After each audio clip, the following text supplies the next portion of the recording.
कि बीजेपी के एक बहुत बड़े नेता जो आज इस दुनिया में नहीं है, जो इस देश के प्रधानमंत्री थे, जिनका वीडियो बड़ा वायरल हो रहा है, उनके भाषण को सुन लीजिए आप। उन्होंने फलस्तीन के बारे में क्या कहा था कि अरबों की जमीन पर कब्जा कर लिया गया है।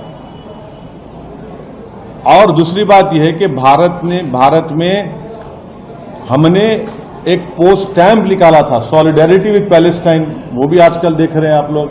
हमारी शुरू से पॉलिसी फलस्तीनियों की ताईद में रही है। इसमें शिफ्ट आया जब कांग्रेस की सरकार थी, उसमें एक शिफ्ट आया।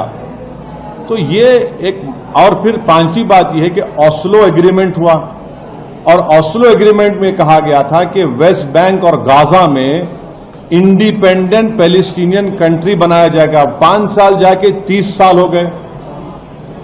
तो इसकी जिम्मेदारी ऑस्लो एग्रीमेंट की सब पर थी, यूएसए पे थी, यूके पर थी, यूरोपियन नेशंस पर थी। तो 5 साल जाके 30 साल हो गए आज आप। और आपको ये समझना चाहिए कि जो इलीगल सेटलमेंट्स बनाए जा रहे हैं वहां पर ऑस्लो अकॉर्ड के खिलाफ, जेनीन रेफ्यूजी कैंप में जाकर आप उनको मारा और पीटा जाता है। ये बात दुनिया जानती है कि वहां पर मस्जिद अक्सा है, बैतुल मुक़द्दस है। ये सब इंपॉर्टेंट चीजें हैं। आपको दुनिया को यह भी समझना चाहिए कि गाजा की जो स्ट्रिप है, आपने तो 16 साल से ब्लॉकेट करके रखा इजराइल ने वहां पर उसको। 16 ईयर्स से ब्लॉकेट है, ओपन एयर प्रिजन है वो।